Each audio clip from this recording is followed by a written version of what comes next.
Geraknya ikutan sama teman-temanmu ini.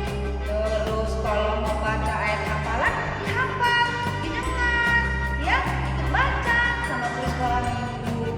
Terus kalau ada titah, didengar, dihafal juga, ingat-ingat. Terus kalau ada cerita firman Tuhan, didengarkan supaya adik-adik mengerti dan melakukannya dalam hidup sehari-hari. Ya kan? Ya, kita mulai yuk.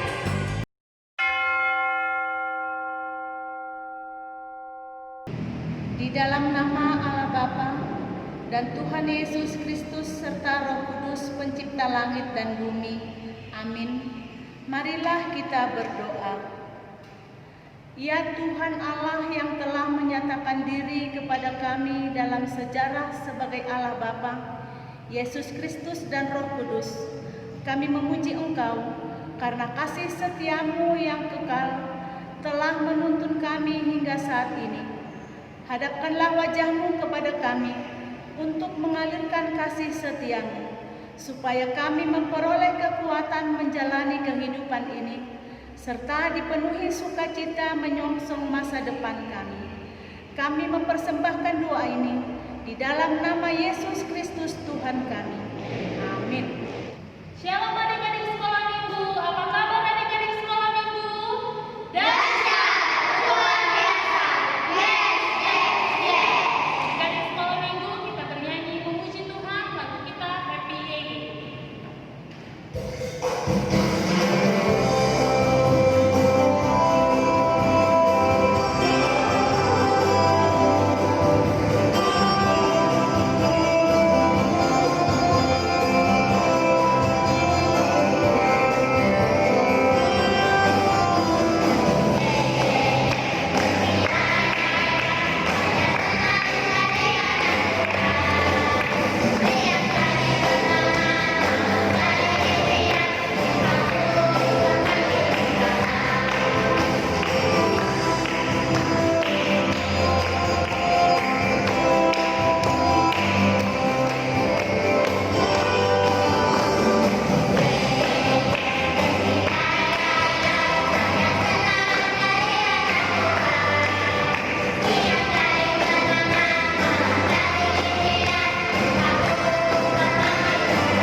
Adik-adik, sekarang kita mengucapkan titah.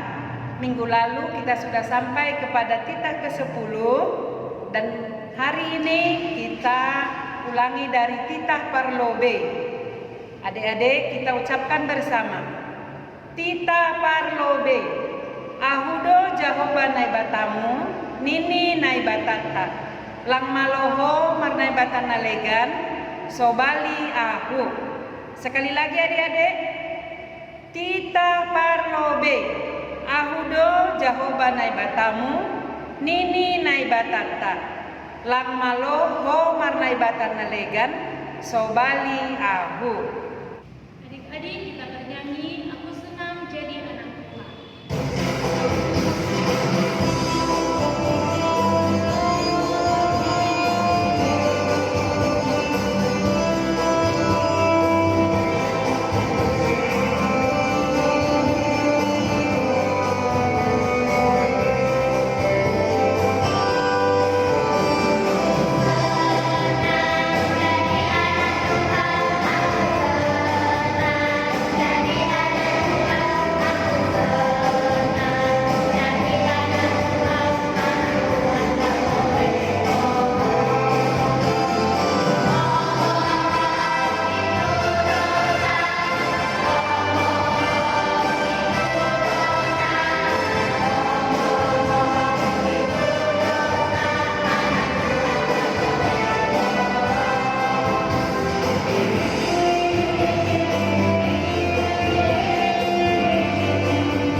minggu yang baik? Tadi sudah menyanyikan lagu pujian, sudah bersuka cita. Sekarang kita mau mendengar cerita firman Tuhan, ya. Sebelum kita mendengarkan cerita firman Tuhan, kita berdoa dulu ya. Yuk kita berdoa. Terima kasih Tuhan Yesus, terima kasih Bapa yang baik. Engkau sudah menemani kami, adik-adik sekolah minggu di tempat rumah masing-masing. Tuhan Yesus, saat ini kami mau mendengarkan cerita firman Tuhan. Tuhan Yesus, ajari kami untuk dengar-dengaran cerita firman Tuhan, supaya kami mengerti firman Tuhan dan kami melakukan dalam hidup kami sehari-hari. Tuhan Yesus, dalam nama Tuhan Yesus, kami sudah siap mendengarkan cerita firman Tuhan. Amin. Ya. Adik-adik sekolah minggu semuanya, firman Tuhan yang mau kita dengar hari ini tertulis pada Matius 5. Ayo, yang kelas besar, yang kelas kecil, semuanya boleh buka Alkitab. Matius 5 ayat 37 ya. Matius 5 ayat 37. Sudah ketemu? Sudah dapat? Yuk yang udah dapat katakan amin ya. Wih, udah banyak yang bilang amin. Iya amin. Matius 5 ayat 37. Kita baca bersama-sama ya. 1, 2, 3. Jika ya, hendaklah kamu katakan ya. Jika tidak, hendaklah kamu katakan tidak. Apa yang lebih daripada itu berasal dari si jahat. Amin. Itu firman Tuhannya adik-adik. Adik-adik sekolah minggu semuanya. Pertanyaan kakak guru sekolah minggu yang pertama. Pertanyaannya adalah, siapa yang tadi pagi bangun tidur berdoa? Ayo, siapa yang berdoa? Siapa yang berdoa bangun tidur tadi pagi? Wah, tunjuk tangan semuanya adik-adik ya. Sudah banyak yang rajin berdoa setiap bangun pagi. Namanya adik-adik sekolah minggu yang pintar, adik-adik sekolah minggu yang baik. Ya, bangun tidur berdoa. Coba pertanyaan kedua. Ada yang ngaku berdoa padahal nggak berdoa? Ada dia ngaku dia berdoa. Dia ngaku berdoa nih, padahal dia tidak berdoa. Ada? Nggak ada ya? Tidak ada ya? Tidak ada. Karena kalau dia tidak berdoa tadi pagi, lalu dia bilang dia berdoa, itu namanya bohong. Itu namanya bohong. Kan adik-adik sekolah minggu nggak ada yang bohong ya. Semuanya berdoa kan? Iya. Yang lupa berdoa, nanti besok pagi berdoa ya. Nah, yang bohong itu berarti tidak jujur. Kalau bohong berarti tidak jujur. Firman Tuhan tadi yang kita baca bilang apa coba? Kalau iya katakan ya. Kalau tidak katakan tidak. Misalnya nih di sekolah ada temannya nanya, "Ini ada ambil bukuku nggak tadi? Ada nggak ambil bukuku?" Kalau nggak ada, bilang aja nggak ada. Kalau ngambil bukunya temannya, bilang aja aku ambil tadi. Jangan bilang, "Sumpah Tini, sumpah aku nggak ada ngambil. Aku nggak ada ngambil bukumu Tini, sumpah." Ih, adik sekolah minggu nggak boleh bilang sumpah-sumpah. Nggak boleh bilang sumpah-sumpah anak-anak Tuhan. Kalau iya, saya ambil tadi, nanti saya kembalikan ya. Gitu. Kalau tidak, enggak, aku nggak ada ambil bukumu. Gitu. Jangan bilang sumpah, aku nggak ada ambil, nggak boleh. Apalagi bilang-bilang nama Tuhan, demi Tuhan, nggak boleh. Nggak boleh adik-adik sekolah minggu bilang demi Tuhan. Karena titah ketiga mengajarkan kita apa? Gak boleh bilang-bilang nama Tuhan sembarangan. Gak boleh bilang-bilang Tuhan seenaknya. Gak boleh. Apalagi sumpah demi langit, demi bumi, demi apa aja, demi entah apa aja. Gak boleh. Karena bumi, langit bukan kita yang ciptakan. Tapi siapa? Tuhan. Tuhan yang ciptakan. Gak boleh bilang-bilang sumpah. Kalau di rumah nih, orang tua nanya, kakak, abang, sudah kerjain PR belum? Jangan bilang, sudah mak, padahal belum. Itu namanya bohong. Itu namanya tidak jujur. Karena firman Tuhan bilang, kalau iya bilang iya, kalau tidak bilang tidak. Gak boleh bohong. Kita nggak boleh jadi saksi dusta. Kan udah pernah ya kakak guru sekolah minggu cerita, nggak boleh jadi saksi dusta. Titah ke-9, nggak boleh kita bicara-bicara yang tidak benar, menyampaikan kabar-kabar yang tidak benar, nggak boleh ya. Jadi adik-adik sekolah minggu nggak boleh apa tadi? Nggak boleh bilang sumpah, nggak boleh sumpah-sumpah. Yang kedua apa? Nggak boleh bohong. Nggak boleh anak Tuhan bohong. Kalau bohong kenapa? Satu, Tuhan tidak suka anak-anak yang bohong. Tuhan tidak senang dengan anak-anak yang suka bohong. Ya, yang kedua apa?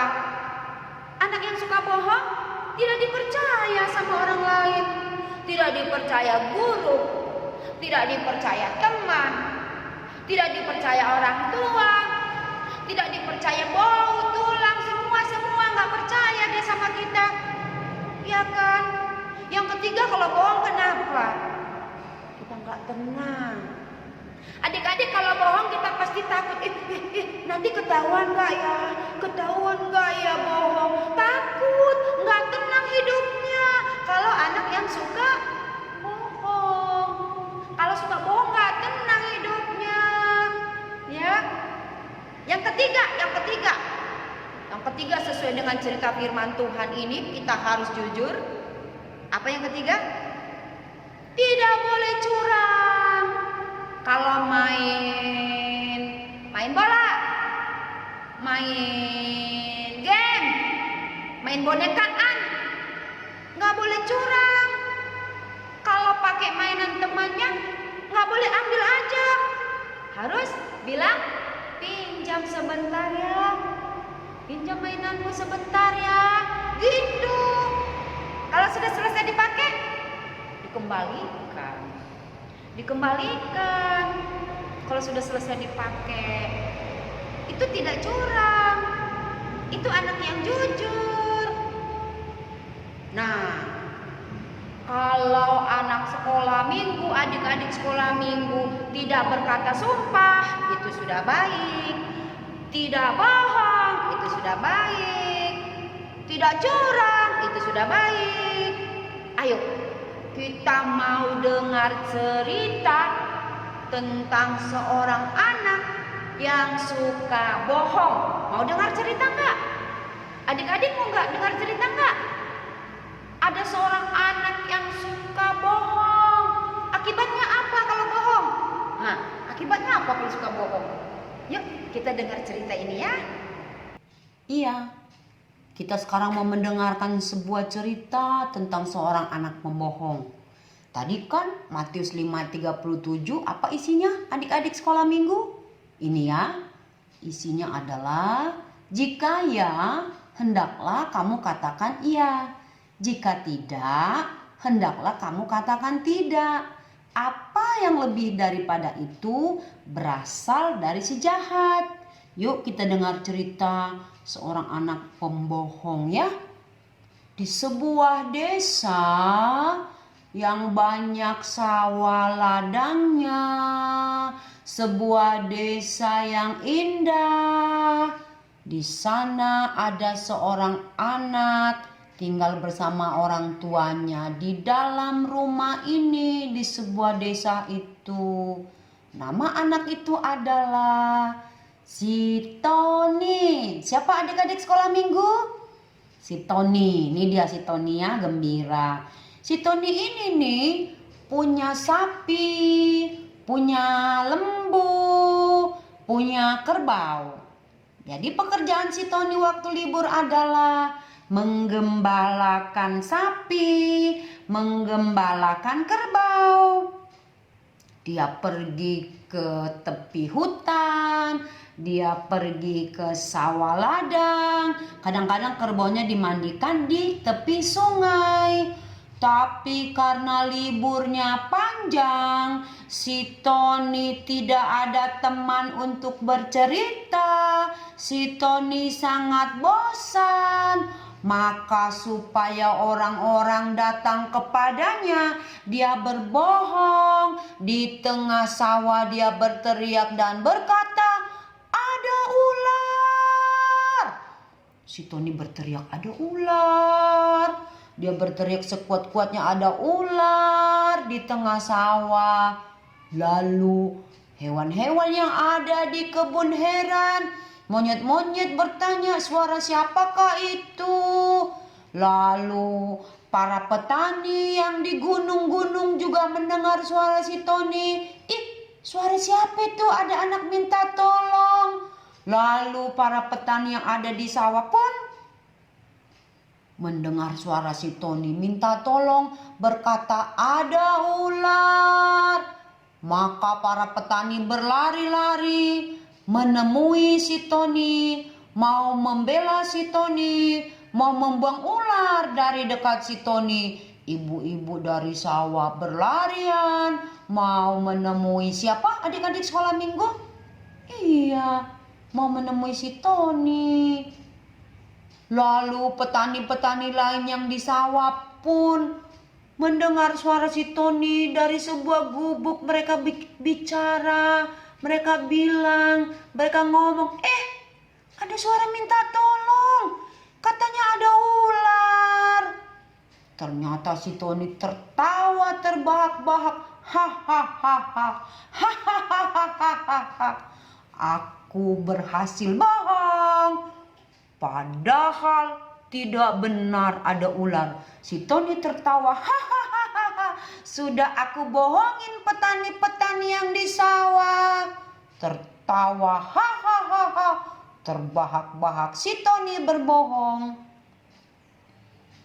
Lalu karena si Tony berbohong, ularnya tidak benar, maka para petani itu pun bekerja terus, bekerja kembali menanam padi. Karena ketahuan si Tony berbohong, ularnya tidak benaran, ularnya tidak ada, ularnya hanya bohong-bohongan. Maka para petani bekerja lagi menanam padi di sawah. Tapi adik-adik sekolah minggu, apa yang terjadi pada keesokan harinya? Adik-adik sekolah minggu, apa yang terjadi di besok harinya? Ternyata besoknya benar-benar ada ular datang masuk di sawah-sawah. Ini ularnya adik-adik, ada ular yang hijau, ada ular yang coklat. Ini ular benaran datang di sawah-sawah. Lalu ular itu menggigit kaki si Tony waktu dia menggembalakan kerbau. Ini ularnya menggigit kaki si Tony, belum digigit ya, sudah mendekati kaki si Tony. Lalu Tony bilang, "Tolong, ada ular." Si Tony berteriak ketakutan. Dia bilang dia minta tolong, ada ular. Lalu petani yang mendengar tersenyum. Pasti Tony berbohong. Bapak petani yang sedang menanam jagung, sedang membersihkan kebun jagung, dalam hatinya bilang, pasti si Tony bohong lagi. Lalu ibu-ibu juga bilang, Tony pasti berbohong ini. Ibu-ibu ini melihat ke arah si Tony yang mau digigit ular. Dia beranggapan, Tony pasti bohong lagi. Lalu si Tini sama si Anto yang ada di kebun belakang rumah bicara-bicara, ngomong-ngomong. Si Tini bilang, Anto, kamu dengar nggak si Tony berteriak minta tolong? Lalu si Anto bilang, pasti dia bohong lagi. Pasti si Tony bohong lagi. Anto dan Tini sedang menanam bunga pun beranggapan si Tony sedang berbohong. Lalu para petani lain pun bilang, pasti si Tony bohong lagi. Kemarin dia bilang ada ular, padahal ularnya bohongan. Para petani itu bilang, ini nih si Tony pasti bohong lagi. Adik-adik, kenapa semua petani itu yang mendengar suaranya Tony tidak lagi mau menolong si Tony? Karena si Tony sudah membohongi orang. Si Tony kemarin sudah bohong, bilang ada ular padahal tidak ada ular. Maka orang ada di kampung itu, yang ada di desa itu, petani yang ada di sawah tidak percaya lagi dengan si Tony. Maka mereka tidak mau lagi menolong si Tony. Karena menurut mereka ular itu bohongan. Ularnya ece-ece. Ularnya nggak benar. Maka nggak ada lagi yang mau menolong si Tony. Padahal ularnya benaran adik-adik. Adik-adik sekolah minggu ularnya benar-benar datang. Mau menggigit kaki si Tony. Aduh, tidak ada yang menolong. Lalu si Tony berpikir, kenapa orang tidak menolong saya? Oh, karena saya kemarin bohong. Ya Tuhan, aku bersalah, kata si Tony. Lalu sambil dia ketakutan dia berdoa, ampuni aku Tuhan. Aku tidak bohong lagi. Si Tony menangis karena kakinya mau digigit ular. Adik-adik sekolah minggu, ampuni aku Tuhan. Aku tidak bohong lagi. Tidak ada orang menolong aku. Kakiku mau digigit ular. Tapi si Tony tetap berdoa. Karena dia berdoa, adik-adik sekolah minggu, Tuhan Yesus itu baik. Kalau kita berbohong, kita minta ampun sama Tuhan. Tuhan mengampuni. Lalu Tuhan mengampuni si Tony. Tuhan mengusir ularnya. Lalu ularnya pergi deh. Ularnya pergi meninggalkan si Tony. Si Tony gak jadi digigit kakinya. Gak jadi digigit kakinya. Tapi mulai hari itu, sejak saat itu, si Tony tidak mau bohong lagi. Si Tony gak mau bohong lagi. Ternyata bohong itu akibatnya berbahaya ya adik-adik. Itulah cerita anak yang mau berbohong. Iya, itu si Tony. Akibatnya bohong. Dia hampir digigit ular. Terus orang-orang gak percaya. Ya kan? Ya enggak? Iya. Untung si Tony ingat sama Tuhan Yesus. Dia langsung berdoa, langsung minta ampun, langsung berjanji tidak mau lagi berbohong. Untung dia berdoa sama Tuhan Yesus. Terus Tuhan Yesus usir ularnya. Jadi si Tony gak jadi digigit ular. Dan si Tony berjanji, apa tadi janji si Tony adik-adik semua? Dia berjanji gak mau bohong lagi. Ya.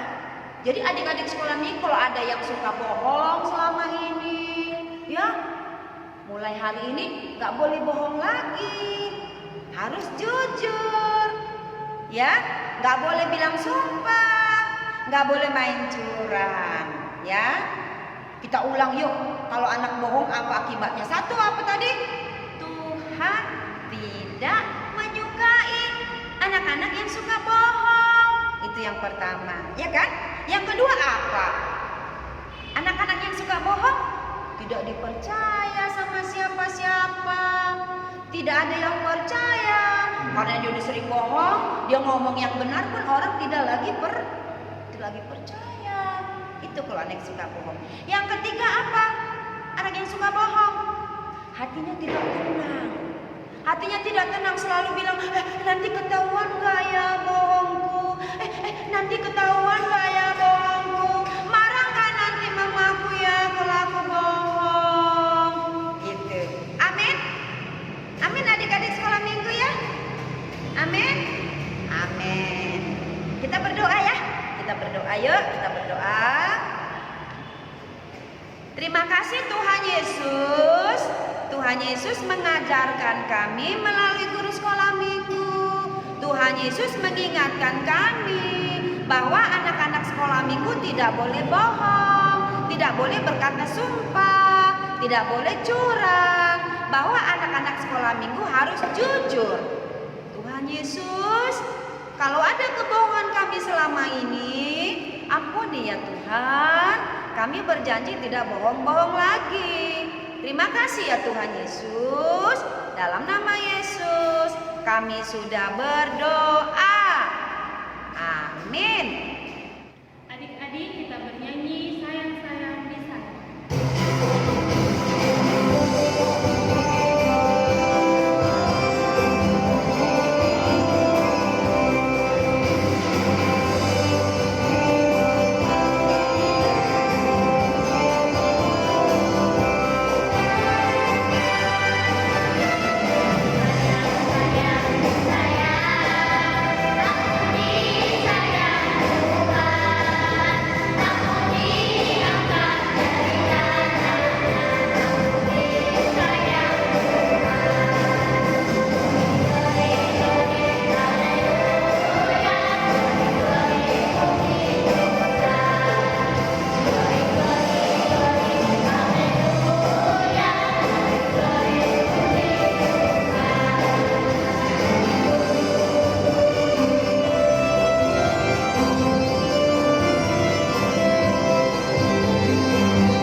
ayat hafalan minggu yang lalu. Ayat hafalan minggu kita yang lalu yang tertulis di mana adik-adikku? Coba kakak tanya dulu. Ya, tahu adik-adikku, yaitu tertulis di Amsal 9 ayat 10. Apa bunyinya? Permulaan ikhlas adalah takut akan Tuhan dan mengenal Yang Maha Kudus adalah pengertiannya. Itu isinya kan adik-adikku. Jadi minggu ini ada juga ayat hafalannya, yaitu mari kita lihat dulu apa itu ayat hafalan minggu yang ini. Lihat, yaitu Wahyu 3 ayat 16, yaitu apa isinya?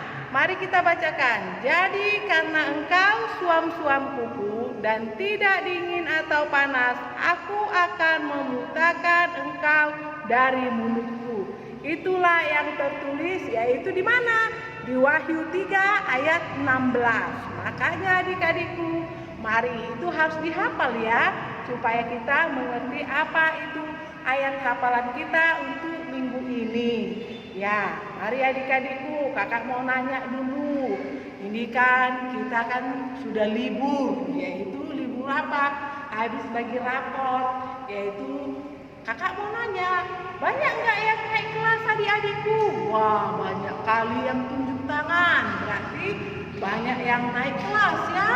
Begitu juga, kakak mau nanya, siapa yang dapat juara? Coba kakak nanya dulu, tunjuk tangan siapa yang mendapatkan juara. Wah, yang mendapatkan juara di sekolah minggu ini ada 4, yaitu siapa saja? Wah, banyak ini. Kakak nggak tahu ini nama-namanya saja siapa. Nah, kalau begitu anak-anakku, ya rajin belajar ya, supaya nilainya makin tinggi. Supaya apa? Supaya bisa nanti apa? Kerja. Kalau kita sudah dapat juara, yaitu melanjut kita ke SMP, ke SMA, supaya dapat juara, baru kita bisa kuliah. Kalau sudah kuliah, nanti kan adik-adikku, berarti kita sudah bisa mencari kerja. Jadi harus pandai, nilainya harus tinggi, supaya mudah kita menjadi anak yang pintar. Ya adik-adikku, kakak nanya dulu, Siapa yang selama ini, yang COVID-19 ini, yang rajin berdoa? Coba kakak tanya dulu. Wah, semua yaitu rajin berdoa. Apa yang kalian doakan? Wah, ya itulah kakak yang mendoakan supaya apa? COVID-19 ini tuntas dan bisa terbuang ya, supaya kita cepat berkumpul lagi beribadah di gereja. Begitu juga kakak sarankan, yaitu harus makan yang sehat. Yaitu makanan yang sehat itu harus banyak makan nasi, buah, ikan, sayur, dan susu. Tapi sebelum makan, kakak menyarankan harus apa? Harus cuci tangan. Supaya apa kita cuci tangan? Supaya bakteri-bakteri itu tidak dapat di daya tubuh kita. Karena apa? Kita lihat tubuh kita ini bersih, tapi dia hinggap di dalam kuku bakteri itu. Jadi harus cuci tangan, yaitu cuci tangannya pakai sabun ya adik-adikku, supaya menjadi anak yang sehat. Ya, begitu juga kepada adik-adikku. Kalau mau tidur pun kita harus berdoa. Kalau mau makan pun kita harus berdoa. Kalau mau belajar pun kita harus berdoa. Supaya apa? Supaya kita diberi sehat-sehat dan panjang umur. Dan supaya orang tua kita itu apa? Diberi banyak rezeki. Yaitu bukan banyak rezeki apa? Supaya kita bisa dikasih apa? Makan. Itu aja udah rezeki adik-adikku. Ya udah, itu harus dijalankan ya adik-adikku.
kami bersyukur untuk setiap kasih karunia-Mu yang kami rasakan di dalam setiap kehidupan kami. Bapa, kami telah melaksanakan ibadah kami pada hari ini. Kami telah menaikkan puji-pujian kepada-Mu, dan kami telah mendengarkan sebagian daripada firman-Mu. Ajari kami Tuhan, agar firman yang boleh kami dengar, boleh kami lakukan di dalam kehidupan kami, dan pujian yang kami hantarkan kepadamu Tuhan, boleh berkenan kepadamu. Tuhan, kami telah mengumpulkan persembahan. Kiranya Kau berkati persembahan ini Tuhan, agar boleh dipergunakan demi kemuliaan nama Tuhan. Engkau juga memberkati tangan-tangan kecil yang telah memberikan persembahan kepadamu. Terimalah doa kami yang kami sampaikan hanya di dalam nama anak-Mu Tuhan Yesus Kristus Juru Selamat kami yang hidup. Amin. Kita bersama-sama mengucapkan doa O Yesus Hasomani. O Yesus Hasomani hanami haganu, pasada uhur nami ase torang ganu, sengboi dalam nami salaklah natorsa, dopham hasoman nami torang ageluja. Amin. Kasih karunia Tuhan Yesus Kristus dan kasih setia Allah Bapa serta persekutuan Roh Kudus menyertai kita semua. Amin.